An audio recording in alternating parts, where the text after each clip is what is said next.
Welcome to We Learn, Virtual Learning Network. This is session number 1 of the subject Society and Religion, and the chapter is Sociology and the Study of Religion. The topics to be covered are: religion is a field of sociological analysis, religion as social phenomenon, sociology of religion differs from philosophy of religion and theology, sociological definition of religion, the development of sociology of religion. Religion is a field of sociological analysis. How do sociologists study religion using the scientific method? Is it all possible to study religion? How are gods and heaven connected with sociology? When there are philosophers and theologians to study religion, why should sociologists also study religion? Religion is something sacred. How can we take it as an object of study? So these are all of the questions which the sociological scientists, they also keep these questions in mind while making a study of religion or while taking up religion as a study. These are some of the queries which comes to mind. Your questions are absolutely genuine, and if you try to find answers to them, you might very well end up a sociologist of religion yourself. Sociologists find religion a relevant field of inquiry because religion is a social phenomenon.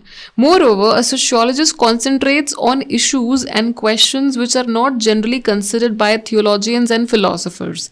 So, a sociologist, when thinking of a study of religion, these are some of the questions which comes to mind, and these are some of the queries which comes to mind of a sociologist. The sociologist of religion focuses on the links between religion and other social phenomena such as politics, economics, science, and technology. The sociologist of religion is not bound in his or her professional writing to accept prescriptions of a particular religion. A recent book on religion by Lawson and Mac Cosley is dedicated to those who taught that religion need not be a force to be feared nor a dogma to be embraced, but simply a way of life. So religion is simply a way of life. Religion is a social phenomenon, experience of human beings as a collectivity in all parts of the world, relationships between human beings probably in all walks of their life and to all facets of everyday human life, for example, education, politics, economy, etc. So religion is a social phenomenon and it applies to all the walks of life of people and also to all facets of life, for example, education, politics, economy, etc. Every society has religious beliefs, rites, and organizations. Religion very often affects our understanding of the everyday life. The way in which we relate to each other is very often influenced by our religious beliefs. Religion is also related to politics and to economic activities like production, distribution, and consumption. So, religion is also linked to politics and it is also linked to economic activities. Religion can unite human beings together but also sow hatred among them. So religion is one thing that can also unite human beings but can also sow hatred. Religion may produce differing impacts in different places. The same religion serves as a reason to resist and struggle against oppression at the other end of the globe. Religious beliefs are the same. Then people react differently in different parts of why do people react differently in different parts of the world? All religions teach love and universal brotherhood. Even then, why do people fight amongst themselves and die in the name of religion? It's precisely these sets of questions and the like which sociologists study. In a book on religion, society, and the individual, Ringer wrote that religion is a social phenomenon because it is woven into the fabric of social life. And religion is a social phenomenon, it is based on the society and it is woven into the fabric of social life. Whether a believer or non-believer, a sociologist is supposed to observe without bias the way in which people experience religion. Maybe a sociologist is curious to understand the different ways in which the rich, the poor experience religion. Reality is not what meets our eyes alone. A sociologist most often tries to unearth the explicit, outwardly visible reality. But behind this lies the invisible trend, the increasing criminal trends of party politics.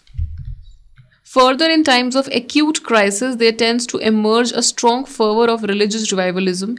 By research, a sociologist might possibly prove that the rich use religion during crisis to exploit the masses, or it may be that the masses recall and revive religion during crisis as a measure of hope. Sociology of religion differs from philosophy of religion and theology. Clear cut distinctions cannot be made between sociology of religion, philosophy of religion, and theology. This is because they concentrate on the study of a single social reality, that is, religion, and no social reality can be separated like atoms. So, religion cannot be separated from social reality, and they are not atoms, they are together. When we try to differentiate between disciplines, we do so in terms of their focus and specific issues. To be specific, though sociology of religion, philosophy of religion, and theology differ in their focus and the issues of analytical interest, they have much to contribute to the development of each other. Sociology of religion differs from that. The focus of three disciplines is broadly as follows. Sociology of religion does not ask whether God exists. Rather, sociology of religion asks if people believe that God exists. Why do they believe? How do they come to believe? How do they describe their God? And is there any relationship between their description of God and their social conditions? Similarly, sacrificing goats or buffaloes for deities cannot be certified as right or wrong by the sociologist. To be precise, the question of what ought to be does not belong to the sociology of religion. So basically, the sociology of religion, these are some of the questions which a sociologist asks, and he or she comes to ask these questions on the basis of his or her understanding of the society. Philosophy of religion differs from the above. Philosophy has many specializations like metaphysics, epistemology, and ethics. So, philosophy has many specializations. Metaphysics is broadly put the study of the abstract. As a metaphysician, a philosopher or religion has to deduce arguments for and against the existence of God. Epistemology is a study of the basis of knowledge. Accordingly, as an epistemologist, a philosopher of religion examines the possibility of knowing God through various means. A philosopher of religion also concentrates on the relations between religion and morality. So basically, a philosopher studies the metaphysics, and metaphysics is the study of the abstract, religion, the universe. Theology differs from both the above. Theologians are necessarily believers. They believe in the existence of God in whatever form it may be and try to understand the nature of divine beings by studying the faith of its believers. By analyzing the people's experience of God, theologians try to understand God and God's plans. Theologians are recognized religious leaders. For example, there are Hindu theologians, Pandit, Acharya, heads of monasteries. Muslim theologians, they are interested in the comparative study of belief systems in two religions, but he or she is more close to his or her own religion than the other. Sociological definition of religion. A definition helps us to identify clearly the subject of our study. The primary task of sociologists before undertaking any research is that they should define the object of their study. Very often, definitions tend to describe the content or substance of the object of study. But adequate care must be taken so that a definition provides the essential ideas of the object of study. Broadly, the following four characteristics of religions have been identified in order to construct a sociological definition. Religion is a group phenomenon. Religion involves a group of people. Religion is a shared system of beliefs and practices. Every religion emphasizes the need for collective worship. Festivals and rituals are occasions which bring people together. M.N. Srinivas, in his study of a Coorg village, observes that the festivals of village deities include a village dance, collective hunt, and a dinner for the entire village. So these are the festivals which are celebrated together. Sociological definition of religion. The collective dinner in which the entire village participates is called Urom, village harmony. Durkheim equates God with society, so much so that when you worship God, you are worshipping your own society. According to Durkheim, God is a human creation and is a social creation, and that God is, in fact, born in the collective experience of effervescence of coming together, leading to rituals. Some people may hold that one's religious affiliation should not be disclosed in public either through rituals or any other religious marker. According to them, religion belongs to the realm of the private life. Some parents are not bothered about the religious affiliation of their sons or daughters because it is their personal affair. Some people may even declare that Mere Haath Jagannath, while some may say that my work is my religion. The answer is that even these individual beliefs operate in the context of shared social values and norms, and to the extent they can be treated like any other religion. Many people may be critical about religion, and some of us may reject it altogether. Yet the fact remains that since religion is an aspect of culture, we learn religious values, beliefs, and practices as we grow up in a society. So, we learn religious values, we learn religious beliefs as we grow up in a society. The supernatural and the sacred. At the center of almost every religion lies the idea of the supernatural. The supernatural is something beyond physical understanding. It is omnipotent, infinite, or extraordinary. Belief in supernatural beings was the definition for religion offered by Taylor, a famous anthropologist. Belief in the supernatural beings might also include belief in the other kind of beings like magic forces, angels, or souls of dead ancestors. So, belief in supernatural beings also includes belief in all these magic forces. Believers might arrange the supernatural beings in a hierarchy according to their power, or they may differentiate the supernatural beings in terms of their functions. It should be interesting to note that Brahma, Vishnu, and Shiva, three Hindu gods, are said to perform the functions of creation of the cosmic order, its maintenance, and destruction, respectively. So, the Hindu gods, the Vishnu, and the Shiva, they perform the functions of creation of the cosmic order. Sociological definition of religion: though the supernatural is all powerful, infinite, and beyond senses, some people try to personify it as a human being. This can be considered as one attempt to comprehend the supernatural. People also believe that favors can be extracted from the supernatural forces or being by pacifying them. Certain natural misfortunes may be explained with references to the anger or outrage of the supernatural. Moreover, it is not necessary that supernatural must be personified as human beings. Supernatural beings can be natural forces as well, such as wind, fire, mountain, etc. Beliefs and practices. Religious belief is a system of knowledge about the divine and its relationship with the humans. It's simply not enough to believe in the existence of a supernatural force. The knowledge of its existence must be explained to people and generations. Belief serves this purpose of revealing the existence of the supernatural or divine or the sacred. Belief explains the nature of the divine, the deeds, actions, or words of the divine, and prescribes ways in which human beings can communicate with the divine. Belief necessarily involves a sense of the past and speaks about a tradition in the sense of a custom followed for a long time. It narrates the history of communication between the divine and human, and in doing so gives meaning to ritual. Ritual is an act performed repeatedly and according to custom. It is ceremonial and formal, and most often rituals are invested with specific purposes. Rituals are a series of symbolic actions which have a specific meaning in relation to religious beliefs. So, ritual is an act which is performed repeatedly and according to the custom. Rituals tend to be standardized, repeated, and condensed. In pre-modern societies, rituals tend to be very elaborate, and even minute details are observed carefully in order to get full benefit. Rituals may be performed collectively or individually. Where rituals are performed collectively, either everyone performs or only the specialists perform while the believers participate.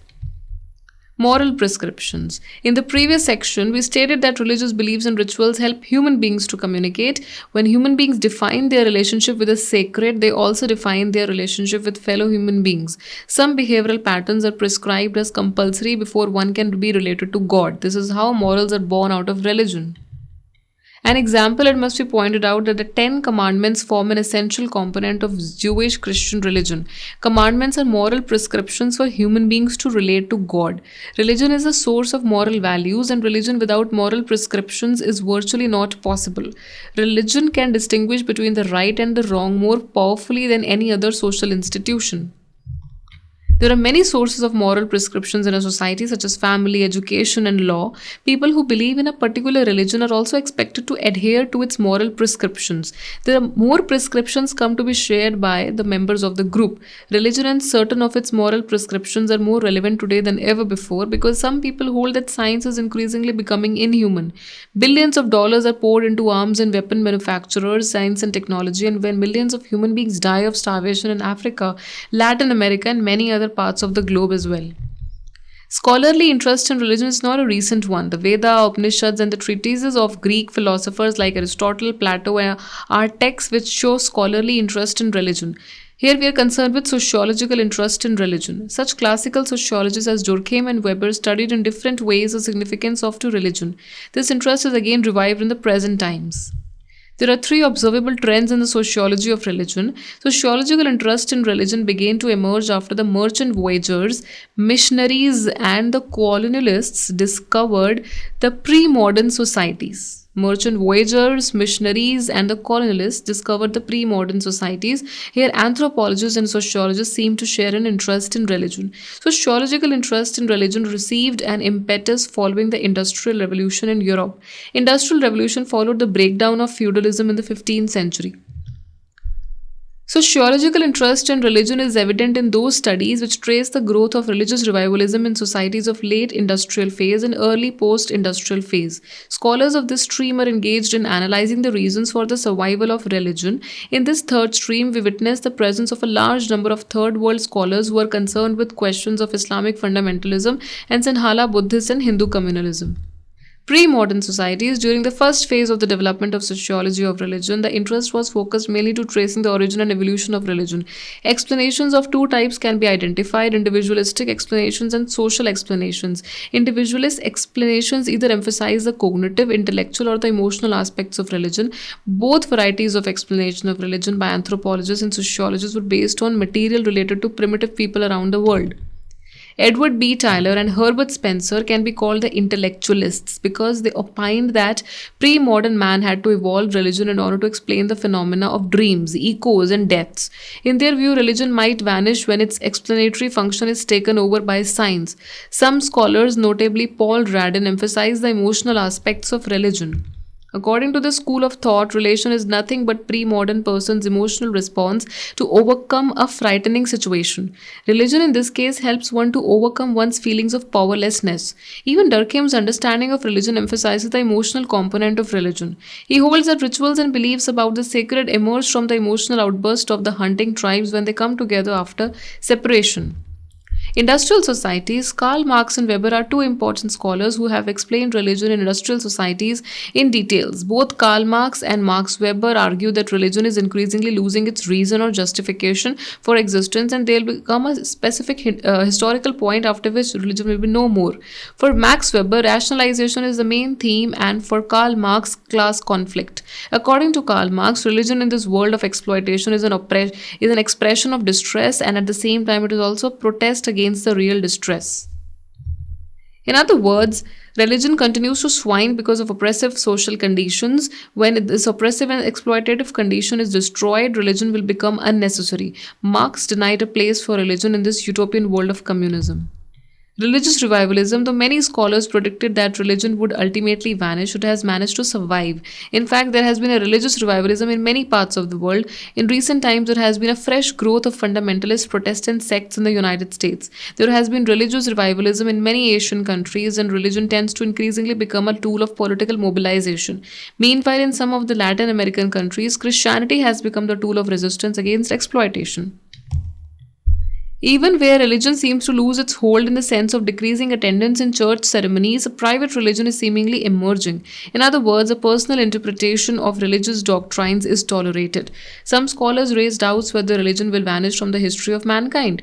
They have analyzed the evidence of religion found in the forms of rituals and beliefs in the system like state, communism, and nationalism. So that was all about religion and how religion get linked to politics, economic activities, and also to moral behavior of the people. These are some of the questions. You have to do it yourself. Question number 1, state briefly in 5 lines the individualistic view of religion held by the intellectualists. Question number 2, describe in 5 lines the origin and functions of religion as explained by Durkheim. Thank you. Happy learning. We learning.